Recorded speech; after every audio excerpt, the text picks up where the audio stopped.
জাকির ভাই, আমার প্রশ্নটা বায়াত নিয়ে। বায়াত নেওয়া কতখানি গুরুত্বপূর্ণ, আহ, আর সেটা কি এখনকার দিনেও প্রযোজ্য, যে সময় কোনো খেলাফত নেই? ভাই প্রশ্ন করলেন বায়াত সম্পর্কে, বায়াত নেওয়া কতটা গুরুত্বপূর্ণ। বায়াত মানে আনুগত্য প্রকাশ করা। আর পবিত্র কোরআন বলছে সূরা মুমতাহিনা অধ্যায় নম্বর 60 আয়াত 12, হে নবী, যখন মুমিন নারীরা তোমার কাছে এসে আনুগত্যের শপথ করে, সূরা মুমতাহিনা অধ্যায় 60 আয়াত 12, এটা হলো বায়াত।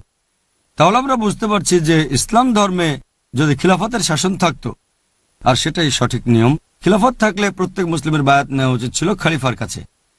যদি কোনো খলিফা থাকে তাহলে খলিফাকে মেনে চলতে হবে, সব নিয়মকানুন মেনে চলতে হবে। তবে দুর্ভাগ্যজনকভাবে এখন কোনো খিলাফত নেই।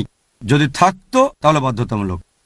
আমরা নবীর কাছে একটা বায়াত নিয়েছি, তিনি আল্লাহ সুবহানাহু ওয়া তাআলার সর্বশেষ ও চূড়ান্ত রাসূল। আর এটা খলিফার কাছে, কোনো খলিফা থাকলে তার কাছে বায়াত নেওয়াটা মুসলিমদের জন্য বাধ্যতামূলক, পুরো মুসলিম উম্মাহ। দুর্ভাগ্যজনকভাবে এখন কোনো খিলাফত নেই। কিছু মানুষ আবার খিলাফত ফিরিয়ে আনার চেষ্টা করছেন, তবে খিলাফত থাকলে বায়াত নেওয়া বাধ্যতামূলক। বায়াত বিভিন্ন লেভেলের আছে। আপনি জিজ্ঞেস করেছেন খলিফার কাছে বায়াতের ব্যাপারে। নবীর কাছে বায়াত যেটা, সেটা আমরা সবাই নিয়েছি। লা ইলাহা ইল্লাল্লাহ মুহাম্মাদুর রাসূলুল্লাহ, আল্লাহ ব্যতীত উপাস্য নেই, মুহাম্মদ সাল্লাল্লাহু আলাইহি ওয়াসাল্লাম আল্লাহর রাসূল, এটা সবাই মানি। 2 নম্বর, যদি খিলাফত থাকতো তাহলে বায়াত নেওয়া বাধ্যতামূলক। এরপর থাকতে পারে কোনো প্রতিষ্ঠানের কাছে বায়াত, সেটা বাধ্যতামূলক না।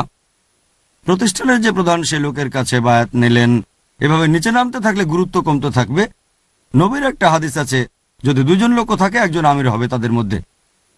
যদি উপরে যান, প্রথমে রাসূল 1 নম্বর, তারপর খলিফা। এরপর খলিফা যদি কাউকে নিয়োগ দেন তাহলে তার কাছে বায়াত নিতে পারেন। নবী সবার উপরে, নবী কাউকে নিয়োগ দিলেন বা খলিফা কাউকে নিয়োগ দিলেন, এরা আসবে পরের লেভেলে। নবী নিয়োগ দিলেন বা খলিফা নিয়োগ দিলেন যে এই লোক হচ্ছে আমার প্রতিনিধি, এটা হবে 3 নম্বর গুরুত্বপূর্ণ। তারপর হয়তো কোনো প্রতিষ্ঠান, এভাবে যত নিচে নামবেন উপরের দিকে বায়াত নেওয়া ফরজ রাসূলের কাছে, খলিফার কাছে। এরপর যদি নিচের দিকে নামতে থাকেন তারপর হয়তো কোনো প্রতিষ্ঠান, তাদের কথা মানতে পারেন না মানতে পারেন, তবে সেখানে আমিরকে মানতে হবে। এমন না যে তাদের সব কথাই মানতে হবে, এমন বাধ্যবাধকতা নাই। নিচের দিকে আসলে গুরুত্ব কম। ধরেন 3 জন লোক একসাথে বের হলো ভ্রমণে, ঘুরে বেড়ানোর জন্য, পিকনিক করতে। সেখানেও ঠিক করতে পারেন একজন আমির। যদি তাকে না মানেন হয়তো সে কম জানে, এটা সম্পূর্ণ আলাদা একটা ব্যাপার। এখানে লেভেলটাই একরকম না। সেখানে আমিরের কাছে বায়াত নিচ্ছেন না, তবে ঠিক করবেন একজন আমির। যখন আমির ঠিক করবেন তখন মানছেন সে আপনাদের প্রধান।